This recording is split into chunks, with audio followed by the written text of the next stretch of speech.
Banner Knowledge Bowling, and we're going to be here talking about ball layouts. This is a more complicated topic, but I've been getting a lot of questions about it. It's the holiday season, people are buying bowling balls for Christmas, and they want to know how to lay the ball out, and they want to know how to manipulate how the ball's rolling down the lane. So I'd like to take a little bit of time to explain this. And forgive me, this is going to be a longer than normal video, but I think it's going to be well worth your time.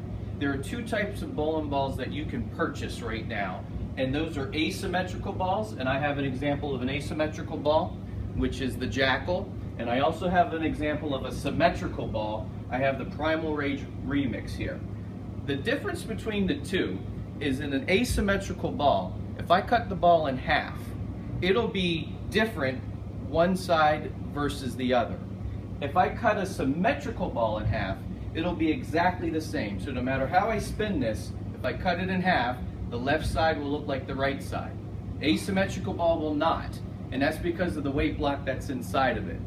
So when we look at the bowling ball, we all know that they have a couple of markings on it, and those markings help us put the layout on the bowling ball.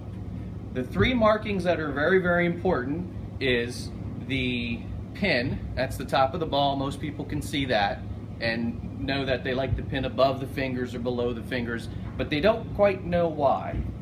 The second one is the CG. That's the center of gravity, center of the bowling ball, for what it'll spin around. And if the ball is asymmetrical, there'll be a third marking on it, only if it's asymmetrical, and that's the mass bias. And you can see the Jackal here, I have it circled. Hopefully that's getting in the camera right there. The mass bias is important on an asymmetrical ball when we're laying it out. When we have a symmetrical ball, there's only two markings on it, and that's going to be the pin and the CG. Because it's symmetrical, there is no mass bias marked. So again, I'm going to give a 101 lesson here. You need to see your pro shop professional. When you buy the new bowling ball, you want it to roll the way that you want it to roll. Make sure you see a professional. This is just 101 level, and this is to give you a good idea so when you're talking to your pro shop that you can talk about layouts a little bit more, with a little bit more knowledge and a little bit more help, so that you're going to get the kind of reaction that you want. So what I'm going to do is I'm going to talk about the symmetrical ball and laying it out. Now, there's a couple of theories. I'm going to talk about the dual angle theory for laying out a bowling ball. So there's one more very, very important piece of information you need in order to lay out a bowling ball, and that's to understand your positive access point. Your positive access point, in my mind, is like a fingerprint. It's how you throw the bowling ball. It's the point at which the ball rotates around that's unique to your release. So when I let go of the bowling ball, if I would stick a rod through it, that would be the point at which the ball rotates around. And everyone's positive access point is different. But it's very important to know that, because that is the basis that we use to lay out a ball for you. So your pro shop professional will be able to help you determine where your positive access point is on the bowling ball, and then that'll help us lay the ball out. And when we put the pin below the fingers or above the fingers, we're going to do it with a logic that'll allow the ball to roll the way that you want it to roll. So I'm just going to recap very quickly. There's asymmetrical balls and there's symmetrical balls. The balls are marked pin, CG. The asymmetrical balls have a mass bias. Okay? So we need to know where those things are on the ball in order to lay them out. The next most important thing is the positive access point, and that is unique to you. It's the point at which the ball rolls around when you release it. It's measured off of the center of your grip. So you just find your grip, you find the center of it, and it's located by so many inches over and so many inches up or down from the center of the grip. Again, your pro shop professional will be able to help you determine that. Okay, so now we want to lay the ball out. And a lot of the times people say, I need the ball to hook more, I need to get more length, I'm on a heavy oil condition and I can't get the ball to turn the corner. How can I lay this ball out to either slow down sooner or get more length? And that's the dual angle theory, and that's based off of these markings on the ball. So the first thing we do is we draw a line through the pin, in this case a symmetrical ball, through the center of gravity, and that's just a straight line right there. The second line we draw through the pin goes through my positive access point, which is unique to me. Mine is different than yours, and if you see someone drill the ball a particular way and then you drill it exactly the same way and it doesn't roll the same, that's because your positive access points are probably different. Speed could be different, your tilt could be different. Again, don't want to get too technical, but we need to know where yours is. So if you can see here, by this line and this line, we've created an angle. In this particular layout, it's a 45-degree angle. So what does that mean? Well, the wider the angle, if I make this angle wider, the ball would slow down later. If I make this angle shorter, it's going to want to slow down sooner. And when the ball first slows down, that's when it first starts to change direction. So if you need the ball to change direction sooner, you want a shorter first angle. If you want to get the ball down the lane a little further, you need a wider first angle. So that's described in the dual angle theory. That first number is 45. The second number talks about flare. So you'll hear somebody say, my ball's drilled 45 by 4.5 by 75. What is the 4.5? The 4.5 is the distance from your positive access point, hope the camera's getting that there, to the pin. That's just shown in inches. In this case, I have 4.5 inches. What does that mean? For all bowling balls, 3 3/8-ish is max flare. If you go shorter than 3 3/8 pap to pin, it's going to flare less. On a symmetrical ball, if you start to go longer than 3 3/8, it's also going to start cutting down on flare. So if you want max flare, you're going to put it at 3 3/8. In this case, I wanted to drill a ball to get, to be a little lazier in the back part of the lane. So I expanded the pin so it flares just a little bit less. Again, this is 101 level. Talk to your pro shot professional and discuss with them what flare means. And obviously, if the ball flares more, it's going to hook more. Is that what you want the ball to do? Or is that how you want the shape to look given the angles that we're talking about? Pro shot professionals, where it's at.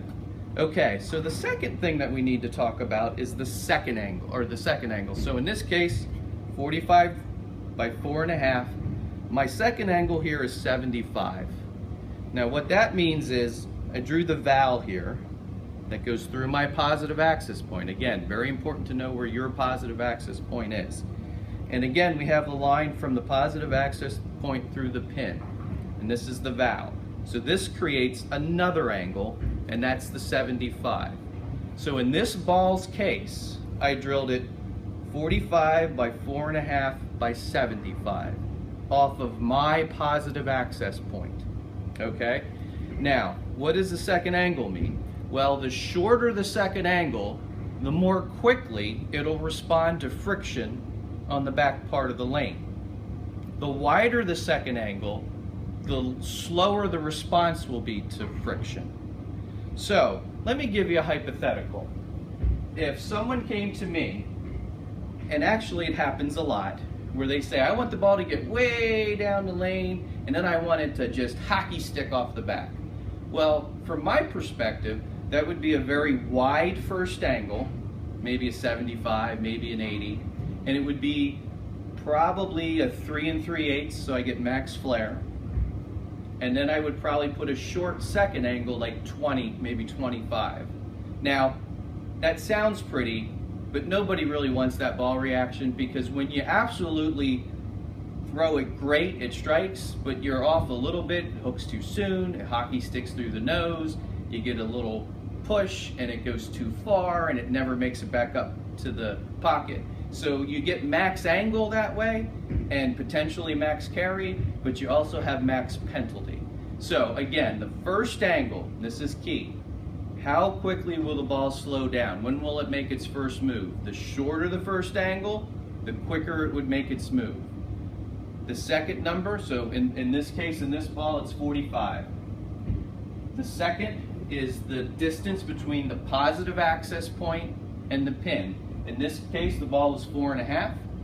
And then off of the valve, off of that same line, is the second angle, 75. So this ball is 45 by 4.5 by 75. Now I have the same ball here. I have another remix that I've drilled differently. This remix is drilled with you can see here is the center of gravity, here is the pin, so this is above the fingers, and this is drilled 30 by 3.5 by 35. So you can see I've shortened up both the first and second angle. So this ball is going to slow down quicker, and it's going to want to respond to the friction sooner than this ball.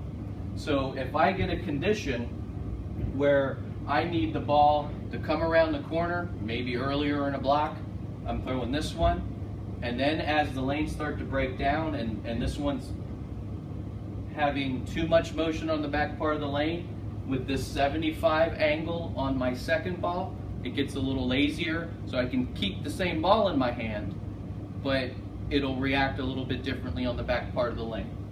We've talked about symmetrical balls. Before I go to the asymmetrical balls, let me say this. I feel the surface of the bowling ball is the most important thing. This is what's touching the lane. And I don't think people manipulate the surface of their bowling ball enough to get the kind of reaction they want. So you can add surface, and if you do add 500 or 1,000, the ball's going to slow down sooner. If you take surface away, maybe polish it, it's going to want to get more length. Always remember, you can manipulate the surface of the bowling ball to manipulate how the ball is reacting on the lane. Remember, we want the ball to slow down. We want it to skid, hook, and then roll. And when it goes from hook to roll, it's its most powerful. I'm going to end talking about an asymmetrical ball. The only difference between a symmetrical and an asymmetrical when we're laying it out is when we draw the line through the mass bias. We do not draw it through the center of gravity. And when we use that, that's the line we use off of our positive access point to lay this bowling ball out. So we don't use the CG.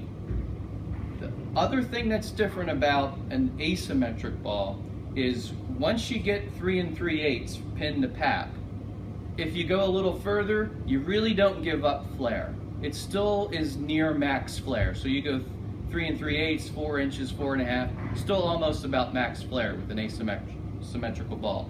If you go shorter, you will take some of the flare away. On a symmetrical ball, 3 3/8 is max flare. If you go further, you're going to start taking some flare away. And again, that's important to know for when you're laying the ball out. And if you're laying it out for a specific condition, I'm going to be bowling on a 52-foot pattern, I'm going to be bowling on a 40-foot pattern, I'm going to be bowling on a 35-foot pattern. You're going to want to know, how much is the ball flaring? Do I want it to flare more? Do I want it to flare less? Working with your pro shop professional, you're going to be able to lay these balls out with the proper surfaces so that when you go to tournaments, you're going to have the best possible lineup in your arsenal so that you can attack the pins and take home the title. Thanks a lot. I appreciate it, and we'll be back. Send your questions to me, please. A lot of information was given here, so you can email me, you can get me on the website, go on the Facebook, ask me questions. This was 101 ball layout. It's pretty long, and I hope that I helped you understand when we put the holes in the bowling ball and these pins are around the fingers what that means. Thanks a lot.